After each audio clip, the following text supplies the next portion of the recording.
Chapter 12 Global Trade. The act of buying and selling between nations is trade. Trade is one way nations can acquire wealth to develop their natural resources. The question begs to be asked, why bother to trade at all? Why not just be self-sufficient? Being self-sufficient is good in theory, but if we look at the geography of the earth, it is not man that determines where the natural resources are, but climate and land. Often what happens is what one country lacks, another one has, so we end up sharing and trading the resources around the world. There are two major factors affecting trade. The first is specialization of trade, and that is when one country's trade matches what nature provides. In Canada, we have fish and shellfish, so we have exporters specializing in lobster and then shipping them to the rest of the world. A second factor is that of complementary trade, and that is when characteristics of Earth are present in one place but absent in another. So trade from one place to another occurs. Saudi Arabia has oil and Japan needs it, so a trade relationship is established. Another example is found between Cuba and Canada. Cuba has long sandy beaches in warm weather in winter. Canadians want a break from winter weather, so a trade relationship is set up between the two to provide tourist vacations.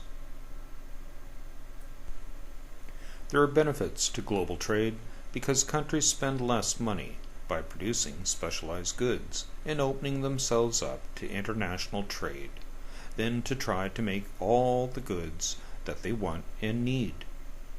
In other words, it's more efficient to buy what we need and sell what we have excess of. There are negative impacts of global trade also.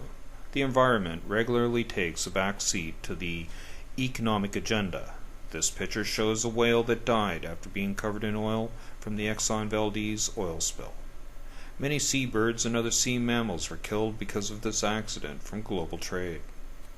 Workers in LDCs often get abused by working long hours in unsafe conditions and receive low wages for their work. Their suffering is another impact of global trade, and because the multinational corporations are seeking to make profit for their stockholders, not support the lives of their workforce. In the last 20 years, we've seen trade becoming organized by regions. Canada used to trade almost exclusively with England because of the Commonwealth connections. In the last 100 years, Canada has forged closer ties to the United States. The European Union, or EU, was set up in 1998. There are 15 countries and 374 million people. Not only trade agreements are in place, but products may pass freely, and EU residents do not need passports to travel in Europe. They share one currency, the euro, except for Denmark, the United Kingdom, Greece, and Sweden. The Asia-Pacific has no formal trade bloc like the EU. It is a loose grouping of countries bordering the Pacific Ocean who have pledged to facilitate trade. It includes China, South Korea, Malaysia, Singapore, and Thailand. Its 21 members range from China and Russia to the United States, Japan, and Australia, and in 2002 accounted for 45% of world trade. Canada has seen 2 million immigrants of Asian descent in the last 40 years. Japan and Canada have been major trading partners since the early 20th century. In 1995, more than $21 billion was traded.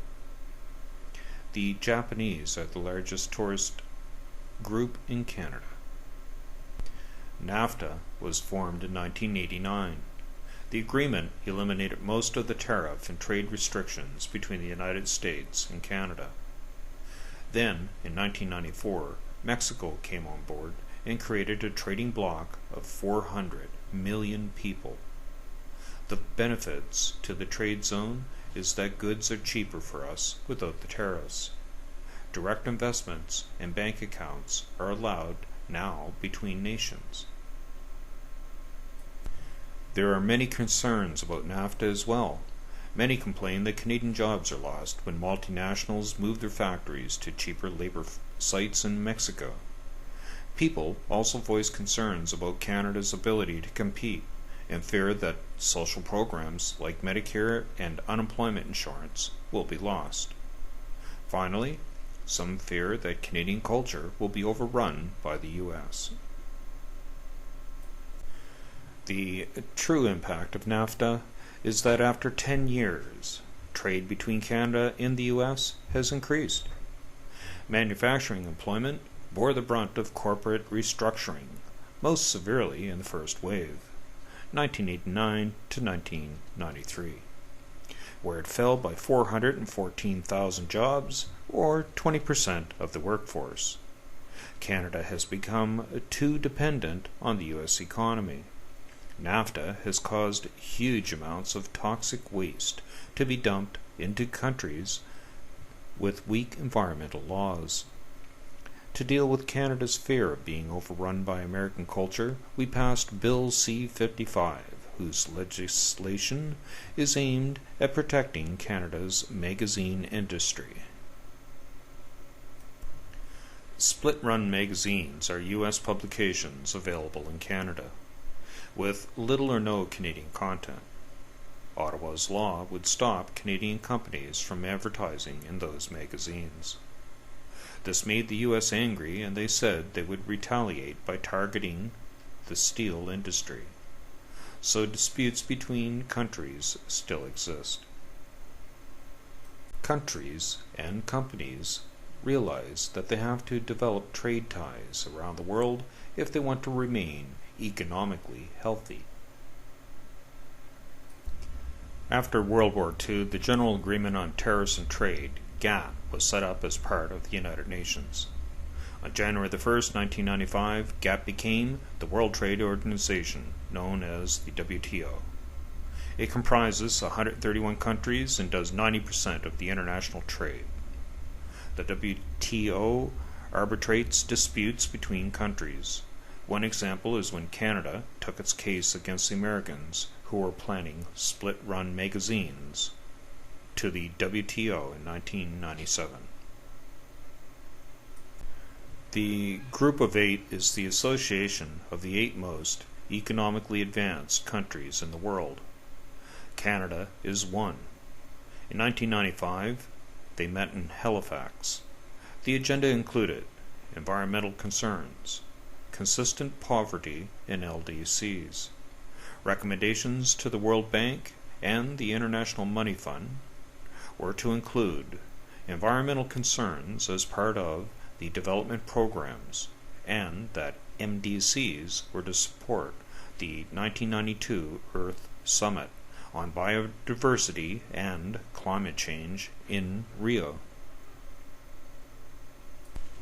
They also discussed the need to help LDCs in Africa and to provide financial and technical assistance to promote trade and investments in the LDCs. They asked the World Bank to increase funding in LDCs for health, education, and environmental protection. Finally, they discussed reducing the debt loads of the poorest countries. Multinational organizations. These are extremely wealthy companies that operate in more than one country. They include General Motors, Exxon, IBM, Sony, Ford, Bata,